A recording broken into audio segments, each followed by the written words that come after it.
Good day everyone. My name is Katrina May Carion, and today we will be talking about precipitate labor and delivery together with my partner Luis Daryl Cales. So, what is precipitate labor? Precipitate labor, also called fast or rapid labor, is term given to the case when a woman goes into a labor and has her baby within 2 hours. Only around 100 women will end up experiencing precipitate labor. In some cases, women do not even know they are in labor as there is no pain and remain oblivious until they find themselves in the second stage of labor, which is the baby's head begins to descend. That's when the woman feel the urge to start pushing. The contraction, in this case, happens so painlessly that it is not detected by the mother at all. Labor can be uncertain and can be triggered by several causes. So normally, ang pag-labor sa mother is within 4 to 8 hours. So kaning precipitate labor kay mag-labor ang mother less than 2 hours. So ang mother dali ra manganak. Let's take a look at the causes of precipitate labor. Certain factors can work together to make it possible for you to go into precipitous labor. Individually, these factors do not necessarily mean that precipitate labor will occur, but they put you at higher risk for it. So number 1 is strong uteri that contract with all its might when in labor. A smooth birth canal, history of precipitate labor, baby size smaller than the average size, use of prostaglandin to induce labor. Conception using fertility treatments.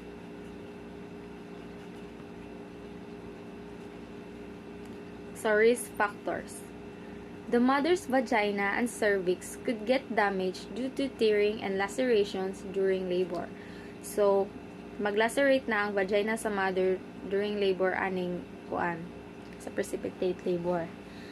The uterus or the vagina could hemorrhage or heavy bleeding. The mother could go into a state of shock after a sudden and quick labor, which in turn can lead to increased delivery time.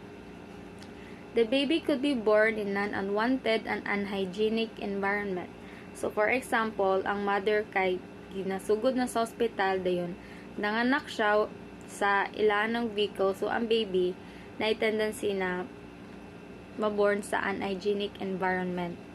Kaya diba dapat sterile ang dapat magawid sa baby. There is a risk of infection to the baby if he is born in an unsanitary place. So, ang mga baby kay weak pa dyan sila immune system, then og maborn pa sila sa unhygienic environment, so dali ra dyan sila kuha og infection. The baby could accidentally inhale at the amniotic fluid. Rapid labor and delivery could lead to a retained placenta, which is when some of or the entire placenta is still inside the mother as it does not get expelled. So, ang placenta sa mother kay dili dayon siya or dili siya mugawas.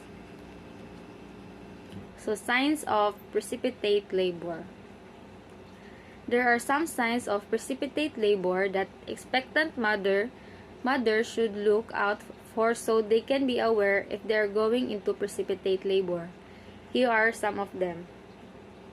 Contractions that are very close together and that do not leave you with much recovery time between them. So, ang contractions ani sa mother kay gamay ra kayo ang iyang kuan. Kana magputula siya gamay, then mag-contract na pod. Ana. Intense pain throughout that feels like it is one long contraction. An urge to push that emerges very suddenly. It is similar to the feeling during a bowel movement. So, ang feeling ani sa mother kay marsag kalibangon. So, diba, kung kalibangon ta, kay muiri man jud ta. So, here are the nursing diagnosis and intervention of precipitate labor and delivery. First is risk for deficit fluid volume. Trauma-related bleeding can be due to lacerations. If the client's tissues do not yield easily to power contractions, she may have a uterine rupture, cervical lacerations, or hematomas. Cervical and vaginal tears may develop as a result of the natural processes of delivery or the forceful contractions during labor or during precipitate labor or delivery. They may not be noted until excessive postpartum vaginal bleeding prompts lower genital tract examination, including examination for vaginal and vulvar hematomas. And the intervention of these are monitor and document vital signs, especially BP and HR, assist skin turgor and oral mucous membranes for signs of dehydration, note the presence of nausea, vomiting, and fever, and assess color and amount of urine, and report urine output less than 30 ml per hour for 2 consecutive hours, and monitor and document temperature. Risk for infection.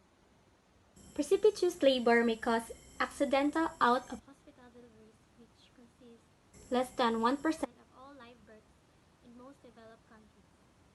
These emergency births differ from planned home births and in-hospital births because they usually happen accidentally at home or en route to the hospital. The unpredictable characteristic of out-of-hospital deliveries mean that neonates are born in inappropriate location without medical professionals on standby. Being born in contaminated places in suboptimal cord practices may increase the risk of infection. Additionally, the force of a sudden birth may leave the client with perineal and cervical lacerations that are also breeding grounds for infection if not managed properly. So the intervention of risk for infection is observe for localized signs of infection at the womb, monitor the client's vital signs, and assist the infant for signs and symptoms of infection. Precipitous labor is defined as expulsion of the fetus within 3 hours of the start of contractions. Few studies have found that precipitous labor is harmful to both the mother and the newborn. Precipitous labor, which is most commonly associated with placental abruption and induction of labor, is a significant risk factor for maternal complications. Maternal morbidities reported include extensive birth canal laceration, uterine rupture, placental retention, the need for revision of the uterine cavity, postpartum hemorrhage, and blood transfusion. Uterine rupture, which is a ripping of the uterine wall, commonly occurs in the lower segment of the uterus and would not only have short-term complications but ends in long-term complications, maternal mortality, and perinatal mortality. And the nursing interventions at risk for injury is assist the client's progress in labor, monitor the client's vital signs, monitor for hematuria and oligoria, assist for signs and symptoms of uterine rupture, and monitor the fetal heart rate. The last is anxiety. Women who experience precipitated labor may have panic responses about the possibility of not getting to the hospital in time or not having their healthcare provider present. Although they are relieved after birth, they may require continued support and reassurance concerning the deviation from their expected experience. And the nursing interventions of anxiety is assess the client's level of anxiety, monitor physiological responses and vital signs, maintain a calm, deliberate manner, offer clear and concise instructions, provide explanations, acknowledge that this is a fearful situation and that others have experienced similar fears. Remain with the client, provide ongoing information regarding labor progression and anticipated delivery. And the management of precipitate labor and delivery. If you had a history of rapid labor, it is better to get yourself admitted in the hospital when the due date is nearing. If you're experiencing precipitate labor for the first time, either call your doctor, midwife, or the emergency number to get a professional's help as soon as possible. Lie down either on your back or Breaths and think about calming things. Have someone by your side till you get medical attention.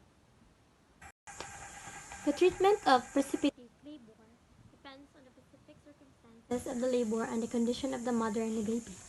If a woman experiencing a rapid labor, it is important to consult a medical professional immediately. And they may recommend the following treatments. Monitoring. The medical team will monitor the mother and baby vital signs including heart rate, blood pressure, and oxygen level. Continuous monitoring of the baby and the mother's vital sign is important to ensure that both are stable throughout the delivery process. Pain management. If necessary, the medical team may provide pain relief to the mother. Pain relief methods such as epidural anesthesia or other analgesic medications may be used to help the mother manage the intense pain of precipitate labor.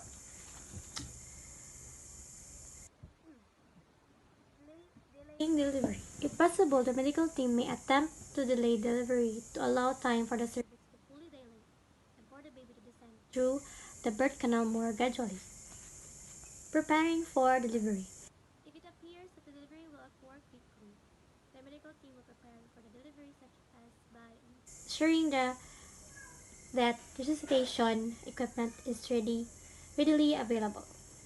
In cases of precipitate labor, the baby may be delivered quickly, so healthcare providers must be prepared to manage the delivery process to prevent complications. Once the baby is ready to be born, the medical team will help the mother deliver the baby as quickly and as safely as possible. After delivery, the mother and baby will need to be monitored for any signs of complications, and appropriate medical care and support will be provided as needed. It is important to note that precipitate labor is a medical emergency and it requires prompt medical attention to ensure the safety and well-being of the mother and the baby. Therefore, it is essential to follow the instruction and guidance of healthcare provider during the treatment procedure of precipitate labor. It is important for women to attend regular prenatal checkups to identify any potential risk for precipitate labor and to discuss their birth plan with their medical provider. In some cases, a planned induction or cesarean section may be recommended to minimize the risk of precipitate labor.